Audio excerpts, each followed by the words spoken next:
this week's episode of the Aspire podcast, we're getting real about one of my favourite topics, money.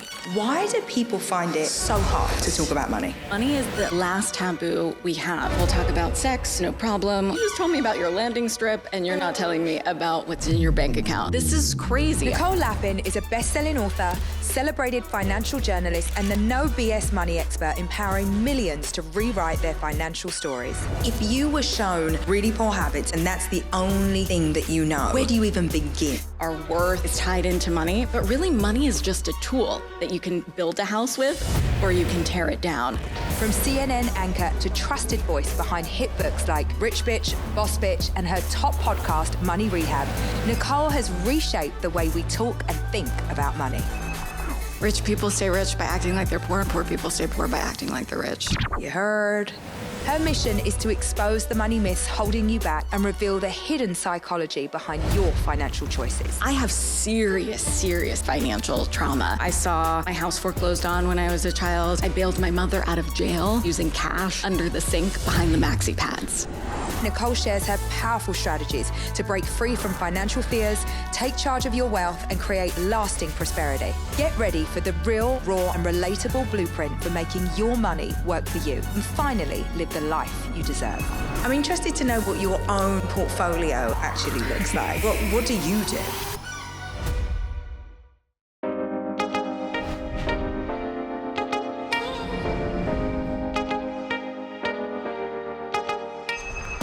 Welcome to Aspire, Nicole. Wow, thank you so much. Thank you so much. I am so happy to have you here today. I cannot tell you. I am so happy with your shirt too. I wore this for you. Stunning. This was all for you. And honestly, I think it's this was supposed to be like a little bit of an icebreaker for us. This is my favorite shirt. I call it my money shirt because I wear it on very special days when I'm, expecting big things to happen. I think we should start in the place that, just get it out of the way. Why do people find it so hard to talk about money?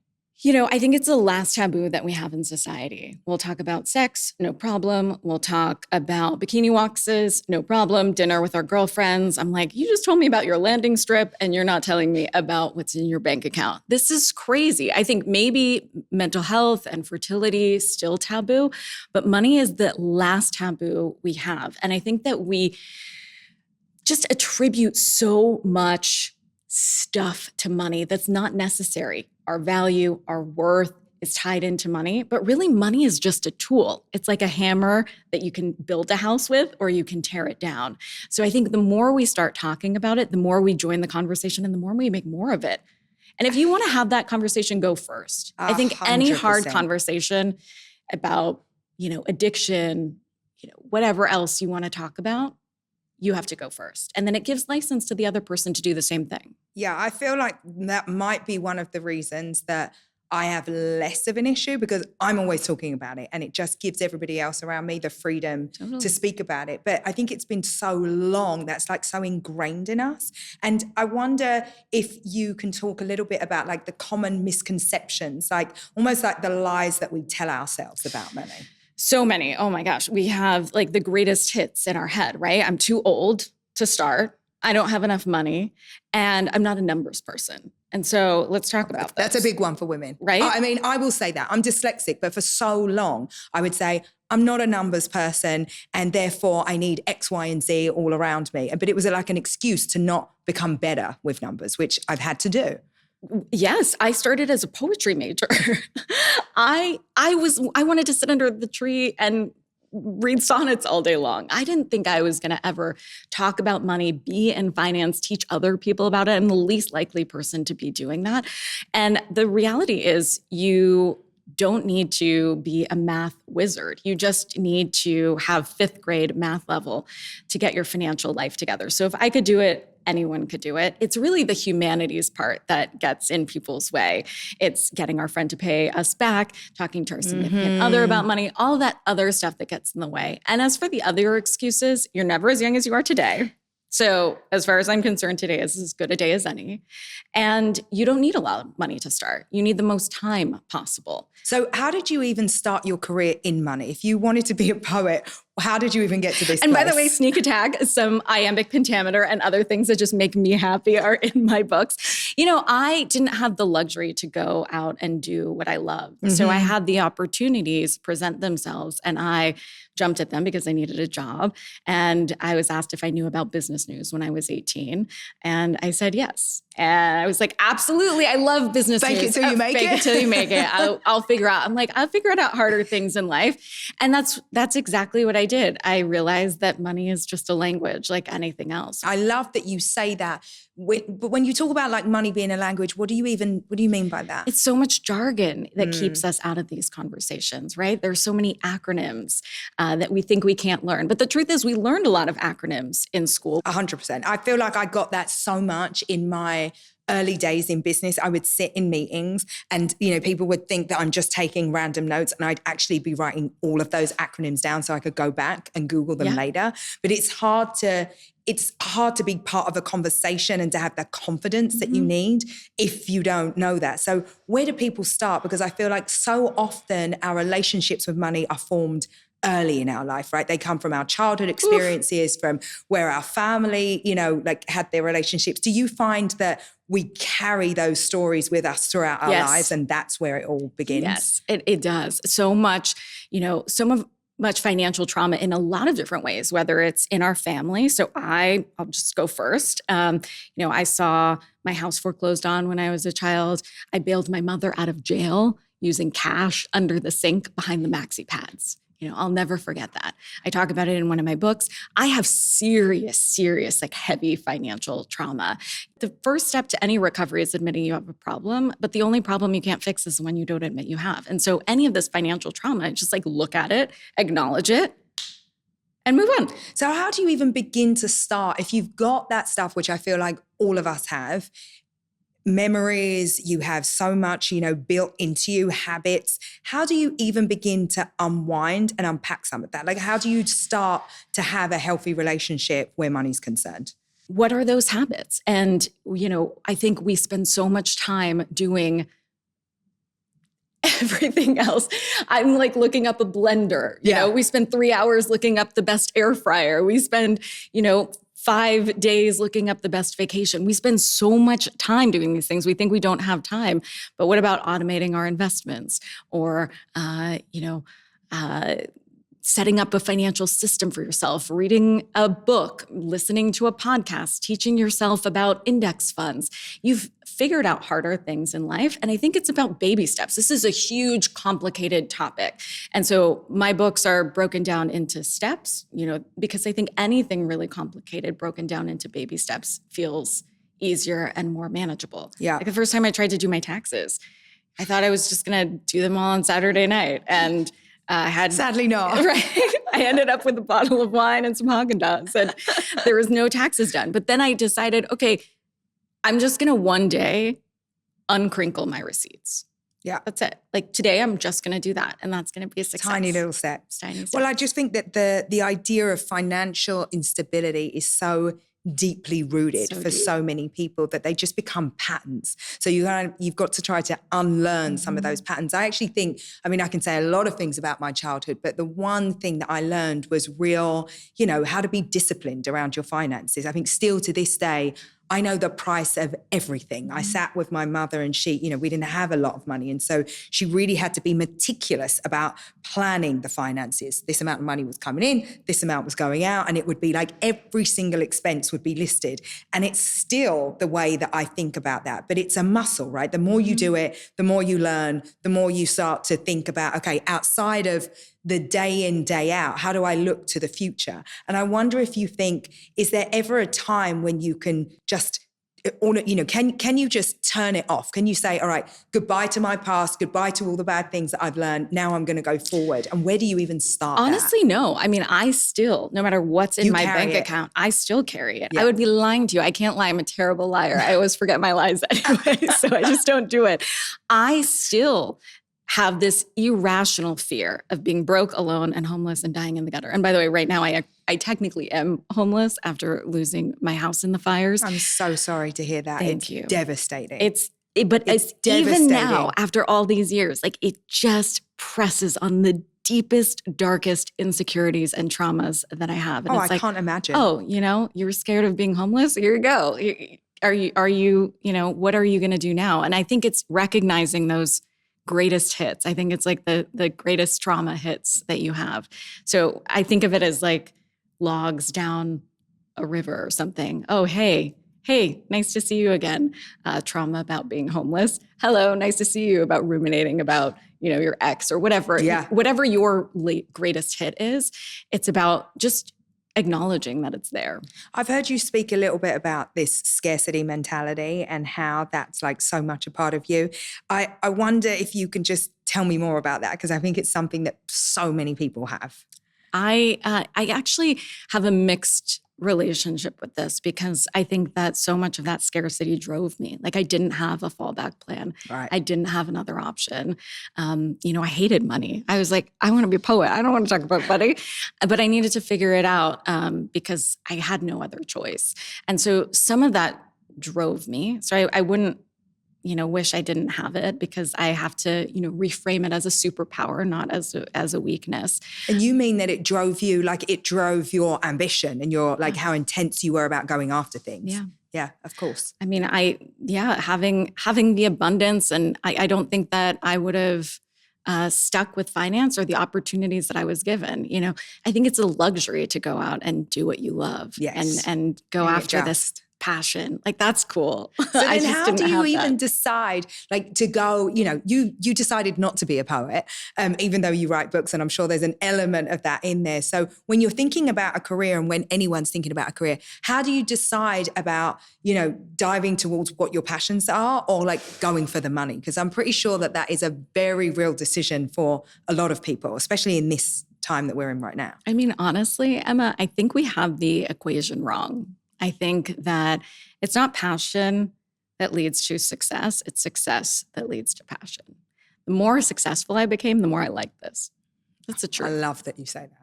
I really love it. I think there's a lot of people out there that are trying really hard to find their passions. And I always talk about this idea of being excellent at something, like just being so good that you get so into it and you become so brilliant, and then it turns in, as you quite rightly say, to your passion. Yeah. You should speak about that a little bit more, because I think there's a lot of people wandering around looking for a passion. Yeah, there's nothing wrong. I'm very passionate about making money and like feeding my family. So you think it's completely fine to actually go, you know what, I'm just going to head for this specific career because there's money over there?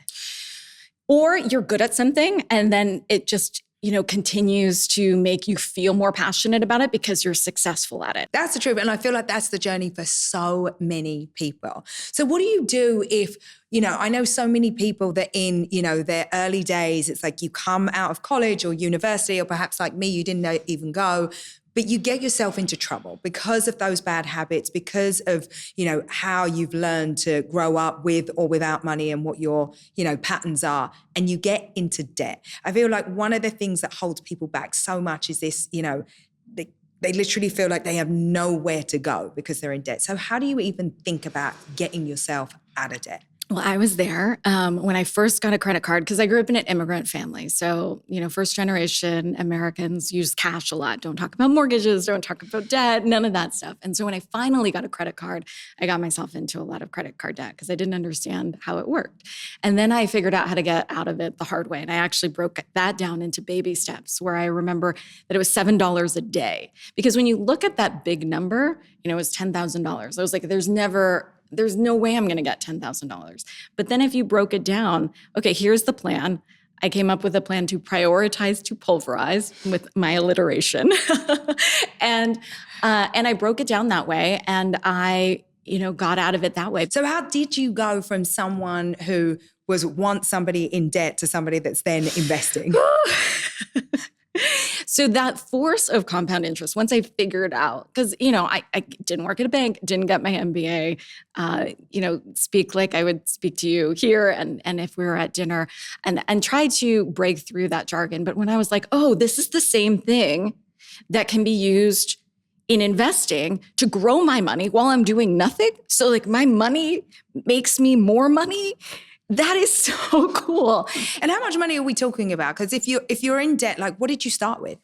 So I'll give you an example. I started with a couple $100s a month, and it truly is that easy when you're looking at compound interest. And do you advocate for people starting to invest like when in their life? Like, do you say you should start at 20 years old, you should start at 35 years old? Like, when is the time to do it? Today is a great day to do it. And I think that we get in our heads about that we didn't start early enough. You know, I remember I was broke as hell, reporting on the floor of the Chicago Merc, which I thought was a mall. Like, okay, this is the stock exchange of Chicago, about Apple launching their first iPod, you know, Google launching Gmail. If I bought Google and Apple back then, like I kick myself all the time, right? We all have this like, I wish I could have done that. But you know, as early as you can start, the more you can take advantage of that force of compound interest. You can also do it for your kids. Like I just had a baby, and congratulations. Thank you. Custodial Roth IRAs are amazing, like $7,000 a year. If you contribute tax-free, triple tax benefit. Unbelievable. So, and you would set that up for your kid immediately? Like, yes, out of the womb. Out of the womb, straight As away. She's crowning. Well, this sounds so interesting. So talk to me about some money habits, like the money habits of the highly successful people. Like, what do most people do that everybody should know about? Oh, so many things. Or what should they do? So many things. So I have broke friends and I have rich friends. Mm-hmm. I'm sure you do too. I do. My broke friends talk about people, gossip, celebrities, whatever. My rich friends talk about process. Who's your wealth manager? What are you doing? How are you setting up your trust? Are you doing a GRAT? You know, did you get an SBA loan? These are the conversations that we should be having. I've never seen a reality show in my entire life, so I can't keep up with those conversations. But I think that once we start... They're not talking about those things. Just so you know, you're not missing anything. Once we start having those conversations, we can, you know, get better. And there's the only way to do that is to actually join the conversation. And, you know, look, I think that rich people don't operate in the same way. Bill Gates, if he's buying a house, is not putting down 20% in cash, right? He's borrowing against a portfolio. Borrowing is really, really powerful. I want to talk to you about borrowing. Debt. I'm obsessed with this idea because I was raised to think Totally. that borrowing was absolutely off the table. No credit cards, don't spend what you haven't got. Like that is like a slippery slope. But as I've got older and actually made some money, I've understood that borrowing is really my friend. And I often think about it. I'm like, why would I be spending my own money on this, right? It's like OPM, other people's money. Yes. That's like what rich people do. You borrow other people's money at a lower interest rate than you can make. So there's a 7% rule. So if you have debt and you're listening to this and you're like, okay, but I have debt, I want to start investing, what do I do first? And that's a common issue. So 7% is usually the threshold. So the stock market will yield about 10% over time, not next Tuesday. Mm-hmm. Don't freak out, over long periods of time. And that's inflation adjusted. So if your debt is higher than that, so if you have credit card debt at 20%, pay that off before you start investing. But if you have a low interest rate student debt or a business loan or some other really low interest rate below 7%, you can make more by investing.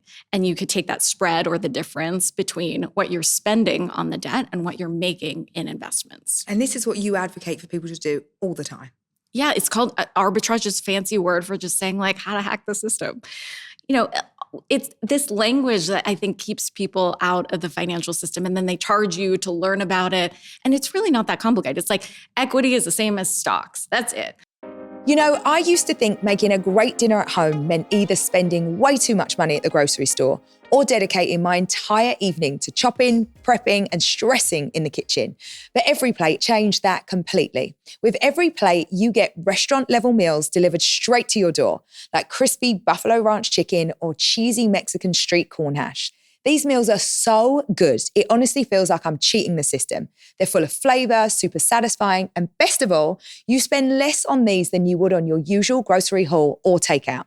If you're stuck cooking the same 3 meals on repeat, Every Plate is a game changer. Their recipes are clear, easy to follow, and take 30 minutes or less. Plus, they switch things up every week, so dinner never gets boring.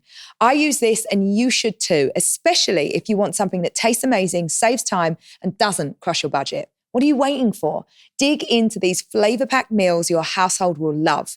New customers can enjoy this special offer of only $1.99 a meal. Go to everyplate.com/podcast and use code EMMA199 to get started. Applied as discount on first box, limited time only. If we bring it down for like the large majority of people don't have money to invest, but I'm really interested to understand like some money habits or rules that are just like, if you're an everyday person, you have a salary, you don't have a lot, like what are the habits that you should put in place to just have like the best financial health? I think thinking of it as health, actually, financial health, because we think about self-care and we think about like a deep tissue massage. And I love a deep tissue massage as much as the next girl. But also think about, taking care of automating your investments or your savings. That should be self-care too. And so financial self-care is really important. Financial health is part of your overall health. Having financial stress, anxiety, all of these things can affect your actual health. Yes. So viewing it as health, and I think just coming up with those baby steps and one thing a day. So today you're just going to figure out what your interest rates are. Just like find it out. List it by highest to lowest. There are two methods for paying off debt: the avalanche method, the snowball method. The avalanche method is way better, is where you pay off your highest interest rate debt first because that gets out of control. That as a tip. And what else would you do? Like how much planning, how much foresight, how much should you look in the future, or should you really be thinking about the day-to-day? Because I think for so many people, they're thinking about their groceries, they're thinking about their bills, they're thinking about, their kids in school, and it's all so immediate and in the moment. So at what point do you start thinking about the long term? When do you think about retirement and, just old age? Studies have shown that we think of our old lady selves as different human beings, but we can, Definitely. We don't think we're ever going to be that fabulous, old Betty White, whatever you're imagining in your head. And so, as soon as you get a paycheck, honestly, it's something, but it's not thinking about it every day. It's setting it and forgetting it. Set it up once, you're good. Setting up an automated system, contributing to any retirement account. So you don't need a 401k. If you work for yourself, you can get an IRA, which is an individual retirement account. There's a whole bunch of delicious varieties of IRAs too that you can get. And that using the compound interest force, the beautiful, amazing force, will grow even a small amount of money over time. And where do you think people should get that type of information from? How do you make those decisions? Because for most people, they're really working with their employer, whatever's in place. How do you even begin to do that research? I'm really on a mission now to make sure that people are actually allocating the money that they put in their investment accounts. Because some people think that they're contributing to it. So $7,000 a year into an IRA, but you actually have to decide where that's going. You can't just fund it. Otherwise, it's sitting there just like, a checking account. But any of these investments are just a matter of risk and reward. So lower risk, lower reward, higher risk, higher reward. And if you're just starting out and you're like, I don't know, this market, it's crazy, I need a Valium, you can look at lower risk investments like CDs, bonds. So what's cool about debt is that when you're the one holding the paper or the debt, it's awesome. So you can do that. You can be the lender, basically, to banks or governments in the form of CDs or bonds. So treasury bonds are basically you're lending the US government money. And for the privilege of doing whatever they want with your money, they're going to give you your money back after a certain period of time plus interest. So they're going to build a road or a bridge or whatever. And then they're going to give you that money back. It's guaranteed. It's principal protected. And you're not going to make as much as you would in the stock market. But it's pretty safe. And it's safe. something, and you need to make more than ideally 3% a year, because if you're not, then you're going to lose out on your purchasing power because of inflation. So inflation on average is 3%. Every year. But you have this feeling that, I love that you say, set it and forget it. So you are really about taking what you can, putting it over there, and then really walking away and forgetting about it. Come up with a process once. Yeah, I'm not playing with my investments every single day, are you? Absolutely not. Absolutely not. It's coming up with a plan, sticking to the plan. When investments are down and it's looking red, your instinct is to get the F out of there, right? You're like, everybody's selling. I need to get my money, my whatever's left. I got to take it. I got to hold it. But the actual, the right thing to do historically, if you look at large data sets, which are my favorite, it is to buy more. So when it's low, you have to do the opposite of what your instinct is. And when it's high, you sell, right? Or, you depending on whatever the asset is, it's just buy low, sell high. We want to do the opposite. I just wonder how you even start. Let's say, for example, we've got somebody who is a salary-based employee and they get a bonus. They get their end-of-year bonus and it's a $15,000 bonus. What would you advocate for them to do? It's coming up with this idea that, if you have no debt and it's in like a vacuum, I just got $15K. My instinct is to go buy stuff. I would advocate stocks over stuff. I can tell you that. Really, always? Like if you buy like a piece of vintage clothing or a piece of vintage jewelry, that's not an investment? Certain things have outperformed the market for sure. Birkins have been over time, good investments. But, I think even from— But they're few and far between, these fashion-y things, right? It's like really we're saying it's not a handbag, it's a different kind of financial strategy. Yeah, and I think that if you— Or financial product. I'm not saying like don't treat yourself, but see what that could do over time, just for funsies. Yeah. Like put it in a compound interest calculator and see like, okay, I'm going to buy this, designer or whatever. What would that do in the market over time? You could buy like 5 of those things. Funny story, I talk about this in one of my books. When I was growing up, I was always jealous of the girls who wore those big chunky Tiffany bracelets.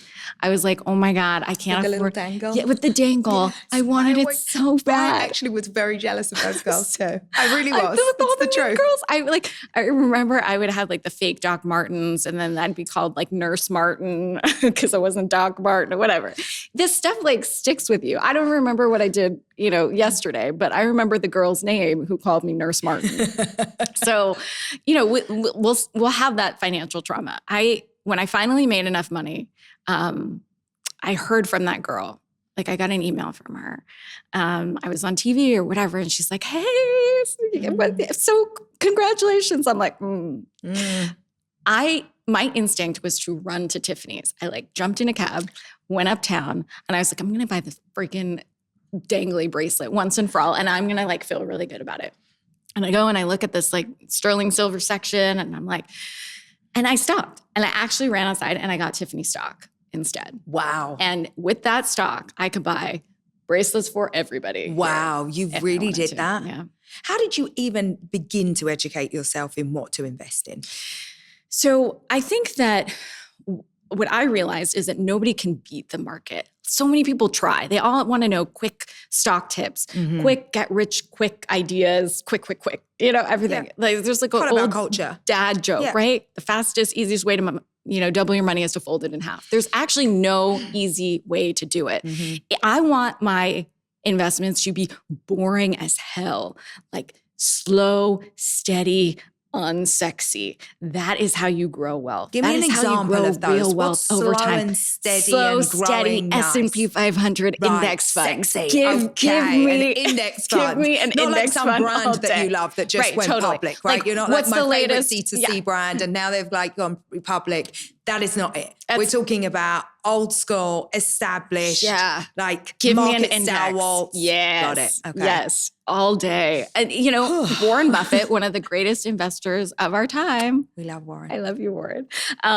Put that in his will for his own wife to do with his money when he passes. Wow. He is the greatest investor. If he's saying like, it is so hard to beat the market, why are we trying to beat it? Just join it. Yeah. Well, as Warren would say, nobody wants to get rich slow. And meanwhile, it's the single best thing to do from one of the richest guys in the world. We all want like this quick fix. And I realized that there was no quick fix. And there was no easy like elevator to the top. So you just got to educate yourself. You need to be aware, be out there, and know that actually there are better things to do with your money than A, spend it, or B, try to think that jewelry or clothes might be an investment. It really is about choosing these like slow, steady investments that you know over time, yes, boring, but over time are actually going to perform for you. Totally. And I think that's the most exciting of them all. And that's what actually gives me security and safety. You know, we think that like the purchase is going to do it, and it never does. You're just masking something else. And don't get me wrong, I think that the sweet spot is somewhere in between. I don't know where. It's different for everybody. But thinking you're going to live forever and thinking you're going to die tomorrow. Yeah. Because we actually tend to be on one of those two extremes. Yeah, totally. Well, and also, I mean, you've just gone through like a huge life trauma, right? So after losing your house in the fires in the Palisades, you must be sitting there with like that, like it's right there in front of you, right? You've lost every material thing you have. But I'm guessing if you practice what you preach, you're okay. Yeah. I had a lot of stocks. But I also had a lot of burn. They don't burn. They don't burn. But I also had a lot of stuff, and I wish I had more stocks than stuff. You do. I really do. Still, you know, and everything that you think is going to bring you stability, it's shaken everything I thought about what that looks like. Because you can lose your house, you can lose your office, you can, you know, if you think a house is going to bring you stability, it's not. No, and you have the thing that matters. You have, and that's not the stocks, just for the avoidance of doubt, but it's like you have your family, you have like everything that you've worked for in that sense. And so that's just so much more meaningful at this point, no? Yeah, it has to be. It has to be. Thank you for that. So switching a gear, I really want to know, with all of your experience, what's the best financial advice you have been given?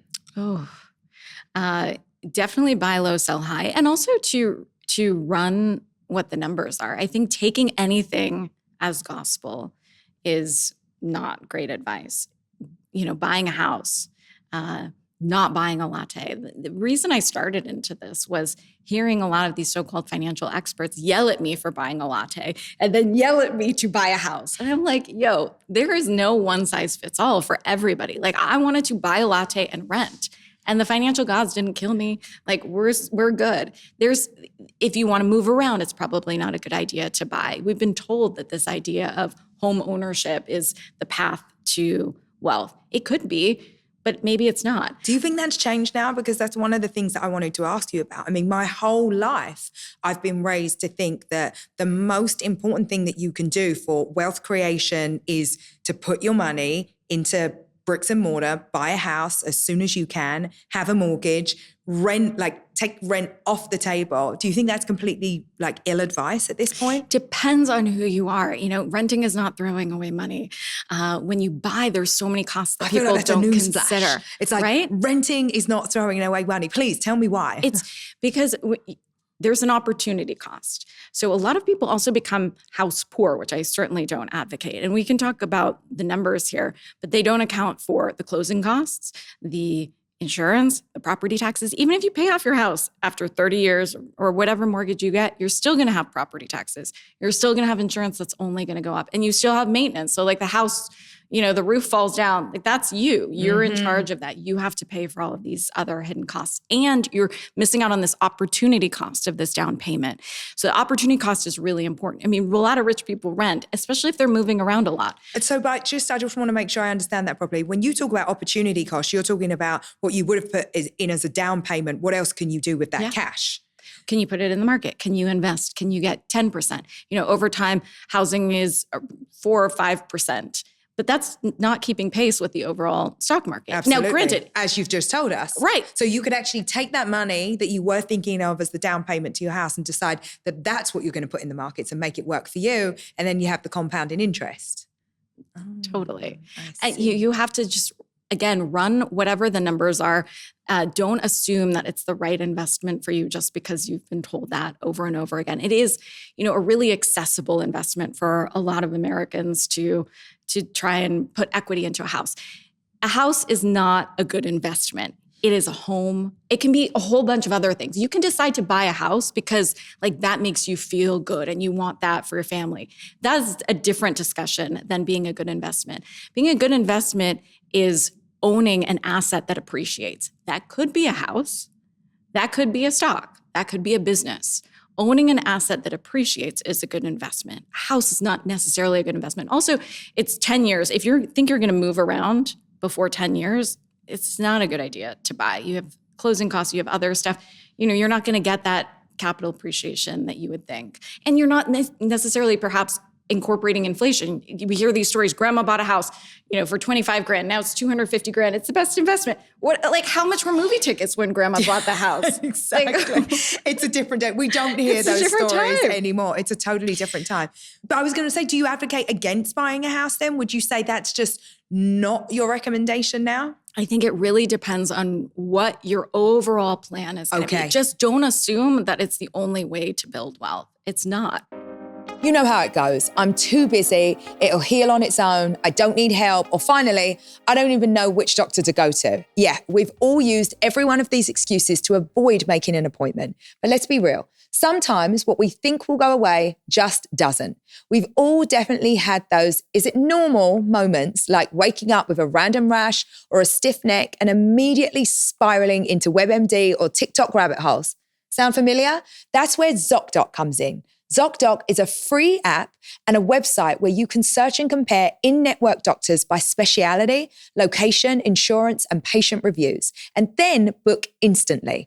We're talking over 100,000 doctors across every speciality with real-time availability and many appointments within 24 to 72 hours or even the same day. ZocDoc takes all the guesswork and the excuses out of finding the right care. Stop putting off those doctor's appointments and go to ZocDoc.com/aspire to find instantly. Book a top-rated doctor today. That's ZocDoc.com/aspire. ZocDoc.com/aspire. I'm interested to know what your own portfolio actually looks like. What do you do? So I love low-cost S&P 500 index funds. So should we just unpack really quickly what the heck that means? Please. So an index, let's just start with an index. So when you hear on the news, like the Dow is up, the Dow is down, that's an index. It's just like a barometer of what the overall market is doing. The Dow is the 30 biggest, most powerful stocks. The S&P 500 are 500 stocks. The NASDAQ is another index. It's tech heavy. So when you're buying an index fund, you're buying a piece of all of those companies, basically. And so instead of putting all of your eggs in one basket, you're buying an investment that will give you some exposure to all of those companies. So it's basically like hedging a little bit. You're hedging your bets. Yeah. And what's great about these indexes is if they suck, they get kicked out. Wow. So you're really like you're somewhat quality protected. Control is good. But again, it's over time that those are yielding 10%. How much time? Are we talking like 2 years, 3 years? What's the amount of time?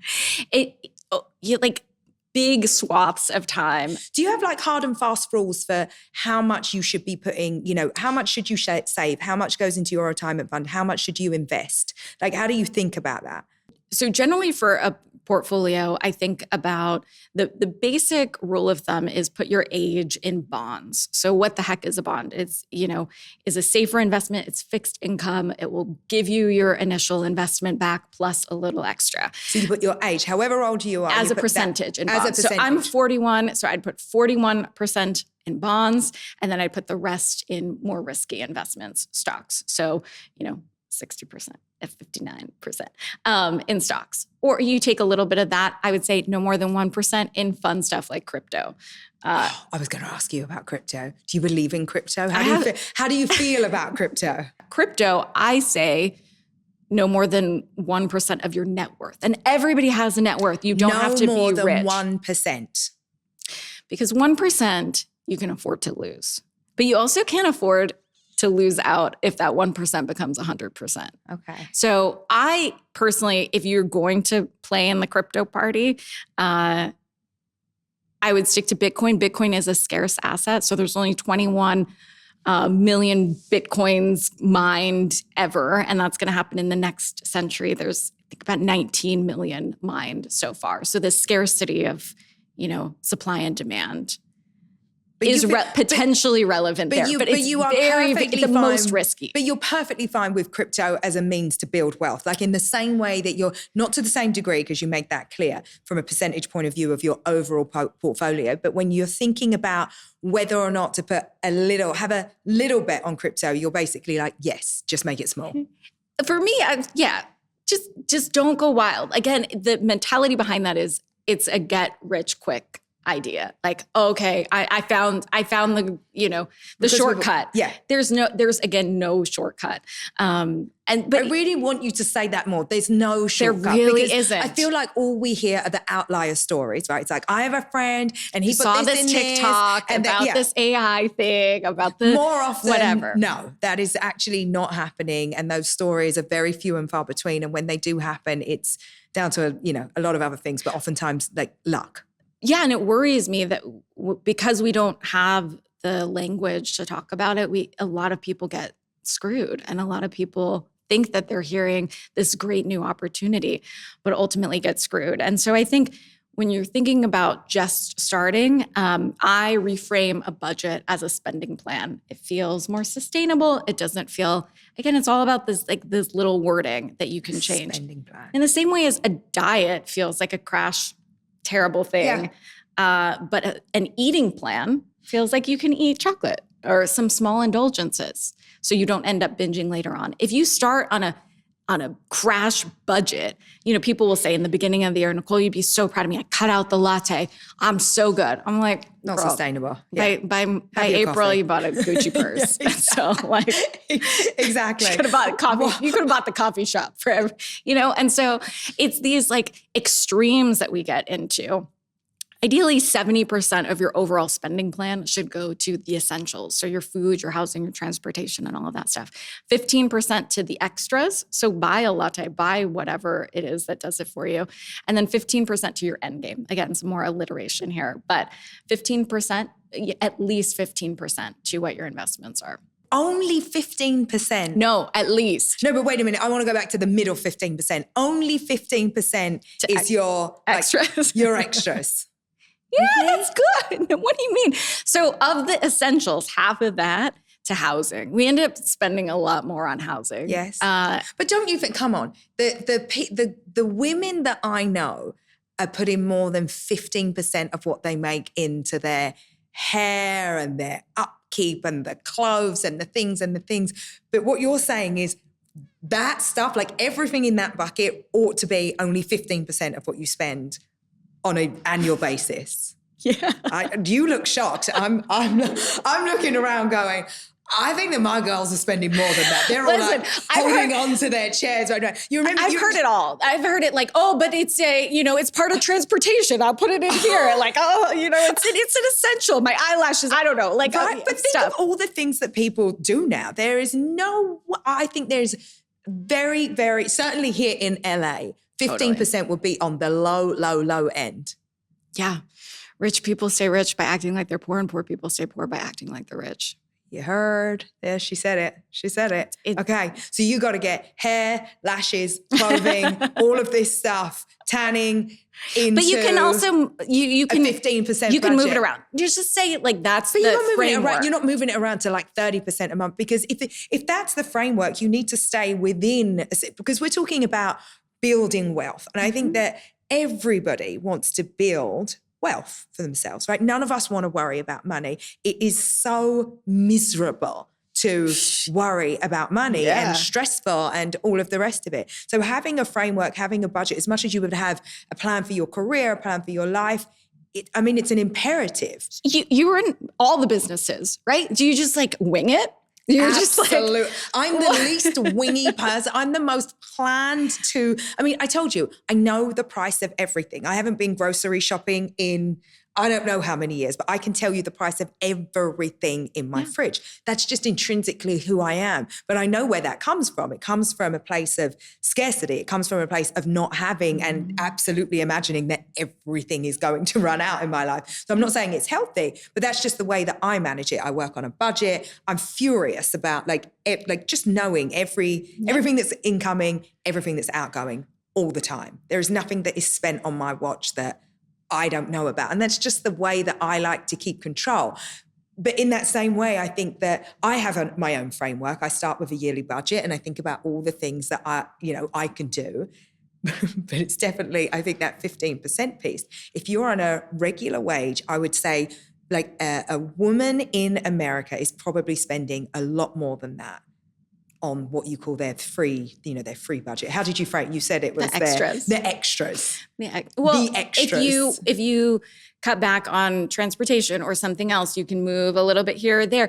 I do think we don't actually know how much it is. And that's the bigger issue. So I think we suffer. The unawareness. Yeah, we suffer in general more in imagination than in reality. Let's just sit with that for a moment. We are so scared of finances because we just think that if we don't know, it's not going to hurt us, right? It's like not stepping on the scale and we're fine, right? It's the same idea. And so I think confronting it and realizing that it might be better than you think. It usually is. We think of these crazy stories like, oh my God, I'm going to get arrested for taxes. And I'm like, people have stories that like really scare them about what the worst case scenario is. Not to get all philosophical, but stoicism has been really helpful to me. Yes. And imagining that worst case scenario too. So for me, getting through some of that, financial trauma that I had was like, okay, let's address the fear of being broke, alone, and homeless. Like, what's going to happen? Like, say I lose all my streams of income. I have nothing. What next? Well, I'm going to go to Sarah's house. Like, I'm just going to sleep on the couch. Like, it's going to be okay, whatever that is. And so it's helped me get out of some of that financial trauma anxiety that we all have. I mean, you're an entrepreneur. So how do you think that your awareness around finance helped you start your business? There's a lot of female founders who even get to great, amazing exits that are rare and stunning and keep that money in their checking account. And you are 100% right. I might have had that very conversation with, I don't know, I can't tell, it's embarrassing to think how many founders, and I'm talking prominent, brilliant, as you say, really meaningful exits, and their money is sitting in a checking account, in perhaps even like a, what do you call it? Like not an international bank, like in a local kind of, and my mind is blown. I'm like, that money could have been working for you, and they don't, that is just not even in their mind's eye. That's just not, it's nowhere to be Take found. it out of Bob's bank. I mean, to me, it's take it out of Bob's bank. To me, I'll never understand that. And I think there's so much of it is because again, women don't talk about these things as much. So we're not having those bro down conversations, which is like, hey, come and meet my guy over at JP Morgan. And da-da-da. Like that is not a conversation that happens between women typically. Let's do it. We're doing it now. We're doing it now. If you sell your company, your money should not be in your checking account. Yes. It's just that simple. It's true though. Like I have a great girlfriend, sold her a company for 9 figures. Managed a P&L, managed employees, all the things, like brilliant. The exit happened, the check came, and a couple months later, I'm like, so what's going on? It's in the Bank of America checking account. I am losing it. Yeah. I am just like, how is there this block? Because now we're making more money, which is amazing. So wage gap is shrinking, the entrepreneur gap shrinking, the investment gap is wider than ever. Mm-hmm. And so I think it's, again, we're making more money, but it's not about how much you make, it's how much you keep and how much you grow that matters the most at the end of the day. So how do you change that? How, from a societal point of view, I think having conversations like this is really important, but what's the behavior that ultimately needs to change? I hope that this moment in the world is a big wake-up call too. I think that this is a huge opportunity. We're seeing, potentially a recession. We're definitely in, a low market, bear market, which just means we're down. But it's actually great buying opportunities. So great fortunes have been made during recessions. Mm-hmm. And so thinking of this as an opportunity and not being scared, looking at it as, okay, wow, things high quality investments, not everything is on sale. High quality stuff is on sale. I can get in on this. And even if you're not ready to make that investment, taking it as a learning opportunity, right? Watching what's happening, listening to the stories, talking to people. I feel like sometimes, you listen to a conversation like this and be like, okay, the market's down. Like, what next for me? Well, it's like, just open your eyes to it. Like, listen and start to figure out what you might do next time. Because I feel like so much of the information is like, that's not for me. That's not interesting for me. So it's like, it is for you if you actually want to create generational wealth. Yeah. Just know that. It is free. Money is for you. Is money for you? Money is for all of us. We absolutely need money. Right. But you can figure out like how to connect the dots to what you're hearing. So the idea that interest rates are going up. Like, oh my God, that's so bad. Is it bad? Nothing's good or bad. It's just relative. So if you're a saver, it's amazing because you're making more money on your money. So you're going to make more at a bank. If you're getting a mortgage, it might not be the most amazing, but they're all the way that the financial system works is really cool once you can actually see it and not be so intimidated to join these conversations. It's the intimidation piece that I think is the worst. What do you think are the best financial education tools that are out there? I use, books, podcasts, listen to everything. Your podcast as an example. I have a whole, financial network of people who are looking at finances in different aspects every single day. So whether it's the market, whether it's, advanced investing like options or different, things that I wouldn't suggest for a beginning investor. But looking at it as as an overall meal for somebody who's curious about money is what, I spend most of my time on lately. Again, I'm so surprised. Sometimes I'm really surprised. I'm like, I know this, or like I'm making this. Totally. What? And so it's always like, it's still just, a moment of like, wow, I figured this out. But also we've, like I said, figured out harder things in life. Oh, we figured out so many hard things. I think for me, it was really like, the curiosity has always been there, but as somebody who's dyslexic and finds numbers really difficult, I'm definitely guilty of being that person who's like, this is not for me. Numbers are not for me. And I started just like, my husband listens to those, CNBC like every morning, who is it? Like Jim Cramer's on the TV. And I'm just like, I would almost blank it out. And then I started to just listen. And then you read in the news and then you start connecting stories. And it really can be as simple as that. Yeah. And when you start asking questions, it's really surprising in your own social groups, like who's investing. Mm-hmm. And that was the biggest thing for me. I'd suddenly realized that I had a bunch of people around me who were making investments or, had stocks in this and shares over here and bonds over, and I was just blown away. And so I feel like once you are a little bit curious, you'll probably be surprised by who else in your orbit actually has an interest. And like leaning into that can just be the most simple thing to do because I don't have a bunch of, apps or things that I look at the like Apple stock apps like every single day, but that's it really. And I just read a lot. The awareness has to be there. You have to know what you're doing and you can never be ignorant to those facts. There's certainly no one that has power of attorney for me. I sign everything, I read everything. That's just how it goes. And even, too much information, but between my husband and I, right, there's an element of trust that happens in a marriage, but I have my own representation. I have my own way of looking at things. And I've always done that because I would never want to be in a situation where I'd outsourced what I have earned to anyone else. It's as simple as that. That's a bar. Yes, I'm telling you. So you had a prenup or you...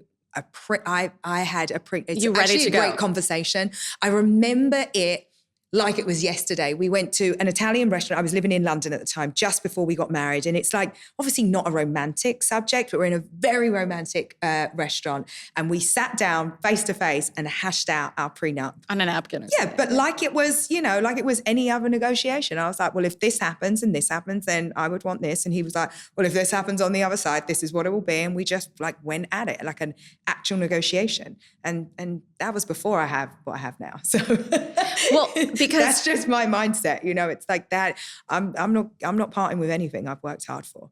I love that. No way. I think it's important to take back the conversation too. I think a lot of women think he's making me sign a prenup. This idea of like he's making me is like, no. What about all of the wealth that you've created or business that you've created? Bring that up. Like, have it ready to go. Yeah, Own that happy. conversation because you're going to have it anyway. Well, you're 100%. The government. Why do you want the government to decide or the you state do to not. decide You what's do going to not. happen to you? These are hard conversations. Take control. But also talking to your significant other about money doesn't have to be like an interrogation, right? You're talking about your hopes and your dreams. Dreams have price tags. You know, a dream without a plan is just a wish. And wishes are amazing, but they don't pay the bills. Like you need to just figure out the life you want and then reverse engineer it to figure out how to get the money and all those contingencies around it. So I have a couple of questions for you that are from my group chat.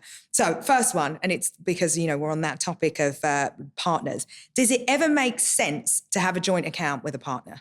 Yeah. When? I think it's a yours, mine, and ours. Okay. Yes. I love that. I have that kind of setup. Yeah. Yours, mine, ours. Yeah. Especially when you have children. Always have yours. Always. Always. Always. Always. But the hours can be weighted too. Okay. So if somebody makes more money, then they're putting in a percentage. So it feels more equitable. Oh, that's nice. Because if one person is making $1 million and one person is making $100,000, $10,000 is going to mean or feel like a different amount to them. Okay, so a weighted share. That makes a lot of sense. All right, for like the communal stuff. Yes. Yeah. Under what circumstances should you borrow?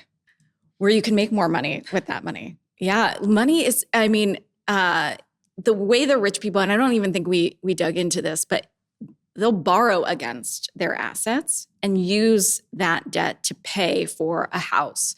You then just pay the interest on that loan, so you don't have to liquidate investments. So like a non-rich mindset, I would say, is you have $1 million portfolio, you want to buy $1 million house, you take out $200,000, you put a down payment on it.